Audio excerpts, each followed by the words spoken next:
Saya terima nikahnya dengan maharnya tersebut. Insiden pengantin pria dipukul wali nikah usai ijab kabul viral di media sosial. Prosesi akad nikah yang mulanya berlangsung hikmat tiba-tiba menjadi rusuh. Kini terungkap pemicu insiden baku hantam antara wali nikah dengan mempelai pria itu.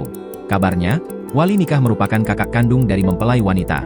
Dikutip dari tribunternate.com, ternyata insiden itu terjadi Jumat, 14 Juni 2024, malam. Akad nikah berlangsung di Kelurahan Dufa-Dufa, Kecamatan Ternate Utara, Kota Ternate, Maluku Utara. Pemicu insiden tersebut ternyata karena wali nikah naik pitam terhadap mempelai pria yang memberi ancaman pada pihak keluarga perempuan. Dia mengancam keluarga saya mau dibunuh, ucap wali nikah yang diketahui bernama Muhammad Fahri Tarafanur. Sontak perkataan Fahri juga mendapat respon dari pihak keluarga lainnya, sehingga ikut memaki-maki dan menyalahkan mempelai pria. Memang kalian pihak laki-laki yang salah. Memang itu perkataan mempelai laki-laki, ada catnya dia mengancam mau bunuh satu keluarga, ucap salah satu pihak keluarga mempelai wanita. Walau begitu, pihak keluarga mempelai pria sesalkan tindakan Fahri yang langsung melayangkan pukulan seusai ijab kabul.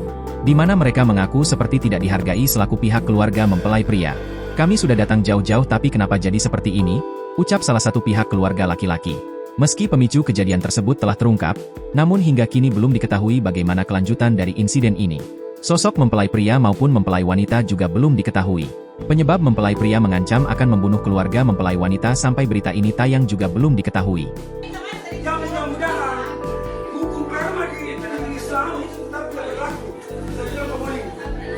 Hari ini saya mengakui.